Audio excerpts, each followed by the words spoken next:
Hey, DJ Carpenter here, bringing you a good word of the day. Today we're going to start a series going through Israel, just so many of y'all know that the war is going on with Israel, and just so you understand more about it. I feel like you need to know more about Israel, how it came about, and just its purpose and the importance it is to God. So to do that, we're going to start in Genesis and read throughout, just kind of learn a little bit about where Israel came from, who it came from, the big people that had a part in it becoming what it is today, and the territories and all that we'll get into soon also. But we're going to start with Genesis 12, 1 through 3, and it's talking about the call of Abram. It says, "The Lord has said to Abram, go from your country, your people, and your father's household to the land I will show you. I'll make you into a great nation, and I will bless you. I will make your name great, and you will be a blessing. I will bless those who bless you, and whoever curses you, I will curse, and all the people on earth will be blessed through you." So this is one of the promises. It's the promise he made to Abraham. Uh, that he's gonna make him into a great nation. And that nation is Israel. So we're gonna continue on, and we're gonna skip over to chapter 17, starting with verse 1.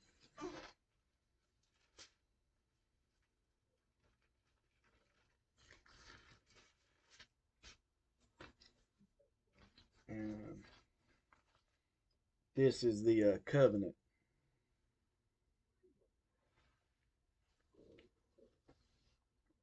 When Abraham was 90 years old, the Lord appeared to him and said, "I am God Almighty. Walk before me faithfully and be blameless.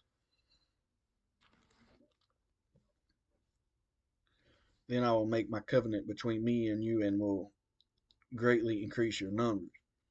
Abram fell face down, and God said to him, "As for me, this is my covenant with you. You will be the father of many nations. No longer will you be called Abram. Your name will be Abraham, for I have made you a father of many nations. I'll make you very fruitful. I will make nations of you, and kings will come from you. I will establish my covenant as an everlasting covenant between me and you and your descendants after you for the generations to come, to be your God and the God of your descendants after you. The whole land of Canaan, where you now reside as a foreigner, I will give an everlasting possession to you and your descendants after you, and I will be their God."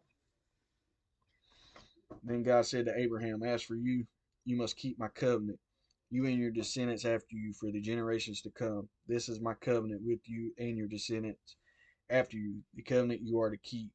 Every male among you shall be circumcised. You are to undergo circumcision, and it will be the sign of the covenant between me and you. For the generations to come, every male among you who is 8 days old must be circumcised, including those born in your household or bought with money from a foreigner. Those who are not your offspring, whether born in your household or bought with your money, they must be circumcised. My covenant is your flesh. In your flesh is to be an everlasting covenant. Any uncircumcised male who has not been circumcised in the flesh will be cut off from his people. He has broken my covenant. God also said to Abraham, "As for Sarah, your wife," or Sarai, I guess before, "you are no longer to be called Sarah, for now you will be called, for her name will be Sarah. I will bless her and will surely give you a son by her. I will bless her so that she will be the mother of nations. Kings of people will come from her." Abraham fell face down. He laughed and said to himself, "Will a son be born to a man 100 years old? Will Sarah bear a child at the age of 90? And Abraham said to God, if only Ishmael might live under your blessing." Then God said, "Yes, but your wife Sarah will bear you a son, and you will call him Isaac. I will establish my covenant with him, an everlasting covenant for his descendants after him. And as for Ishmael, I have heard you, and I will surely bless him. I will make him fruitful and will greatly increase his numbers.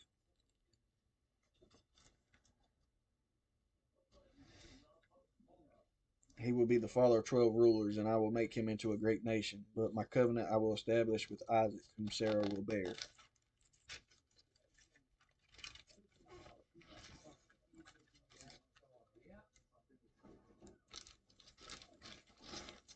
You by this time next year, when he had finished speaking with Abraham, God went up from him.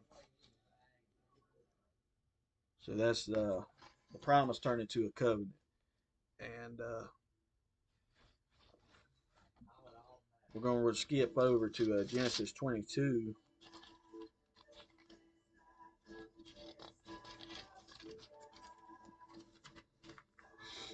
And this is Abraham tested.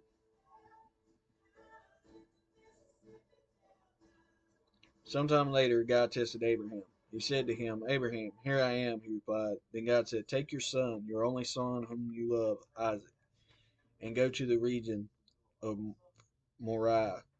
Sacrifice him there as a burnt offering on a mountain I will show you. Early the next morning, Abraham got up and loaded his donkey. He took with him two of his servants and his son Isaac. When he had cut enough wood for the burnt offering, he set out for the place God had told him about. On the third day, Abraham looked up and saw the place in the distance. He said to his servant, stay there with the donkey while I and the boy go over here. We will worship, and then we will come back to you. Abraham took the wood for the burnt offering and placed it on his son Isaac, and he himself carried the fire and the knife. As the two of them went up together, Isaac spoke up and said to his father Abraham, Father. Yes, my son, Abraham replied. The fire and wood are here, Isaac said, but where is the lamb for the burnt offering? Abraham answered, God himself will provide the lamb for the burnt offering, my son. And the two of them went on together. When they reached the place God had told him about, Abraham built an altar there and arranged the wood on it. He bound his son Isaac and laid him on the altar on top of the wood. Then he reached out his hand and took the knife to slay his son. But the angel of the Lord called out to him from heaven, Abraham, Abraham. Here I am, he replied. Do not lay a hand on the boy, he said. Do not do anything to him. Now I know that you fear God because you have not withheld from me your son, your only son. Abraham looked up.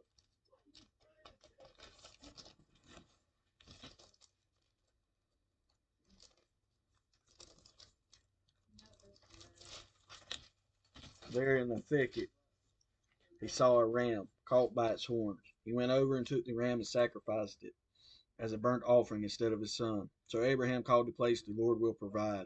And to this day it is said, on the mountain of the Lord it will be provided. The angel of the Lord called to Abraham from heaven a second time and said, I swear by myself, declares the Lord, that because you have done this and have not withheld your son, your only son, I will surely bless you and make your descendants as numerous as the stars in the sky and as the sand of the seashore. Your descendants will take possession of the cities of their enemies, and through your offspring all nations on earth will be blessed, because you have obeyed me. Then Abraham returned to his servants, and they set off together for Beersheba. And Abraham stayed in Beersheba. Sometime later, Abraham was told, Milcah is also a mother. She has borne sons to your brother Nahor. Uz the firstborn, Buz his brother, Kemuel the father of Abram, and Kesed, Hazo, Pildash, Jidlah, and Bethuel. Bethuel became the father of Rebekah. Milcah bore these 8 sons to Abraham's brother Nahor. His concubine, whose name was Rumah, also had sons, Tabah, Gaham, Tahash, and Maacah.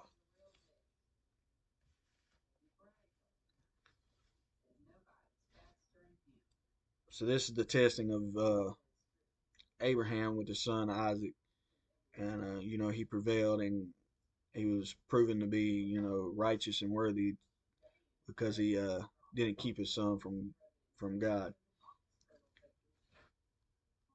we're going to continue on and we're going to go to 25.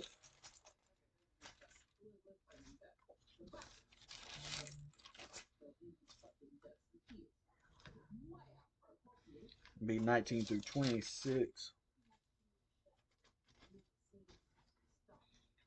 This is Jacob and Esau, where they come into pictures. This is the account of the family line of Abraham's son Isaac. Abraham became the father of Isaac, and Isaac was 40 years old when he married Rebekah, daughter of Bethuel the Aramean from Paddan Aram, and sister of Laban the Aramean. Isaac prayed to the Lord on behalf of his wife because she was childless.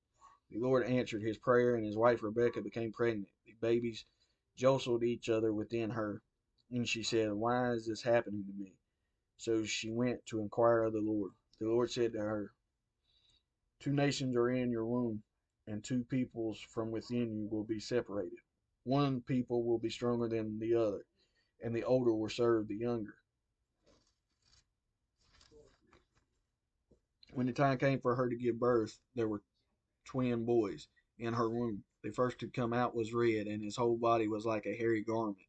So they named him Esau. After this, his brother came out with his hand grasping Esau's heel. So he was named Jacob. Isaac was 60 years old when Rebekah gave birth to him. And the name Esau, it comes to be known, I guess, that it means hairy. And Jacob means he grasped the heel, which is a Hebrew idiom for he deceives. So as we go down the family tree, we're getting closer and closer to the beginning of the land of Israel and the people there.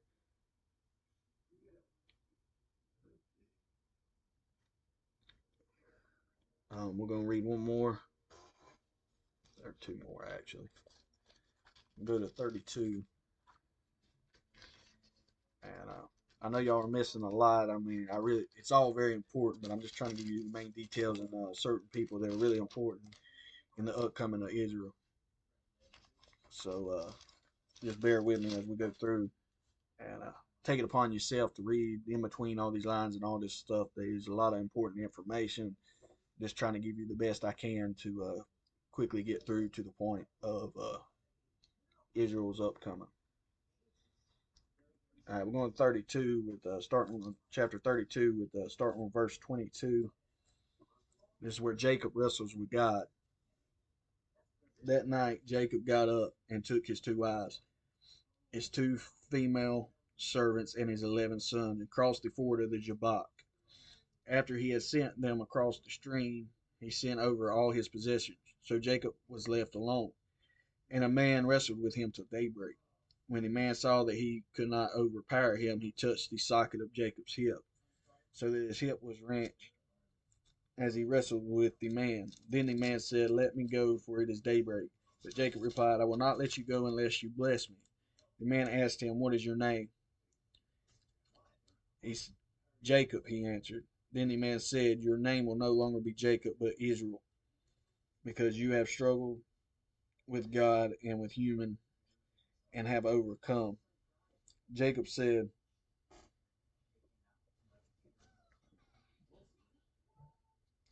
"Please tell me your name." But he replied, "Why do you ask?"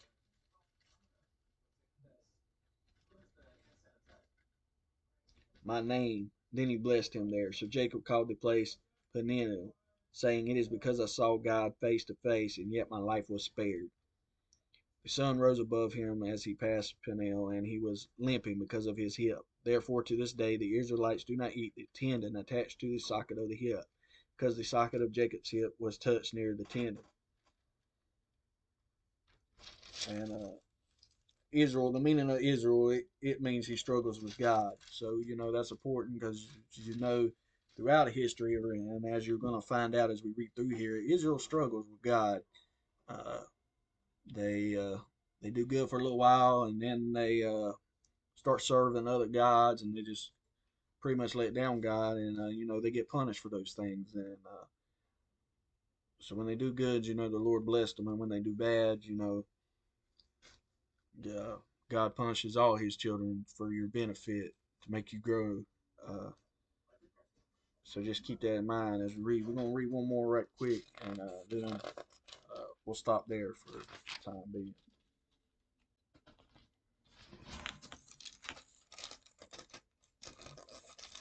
All right, this is chapter 35, starting in verse 23. It's a little short one. It's not very long. This is talking about the sons of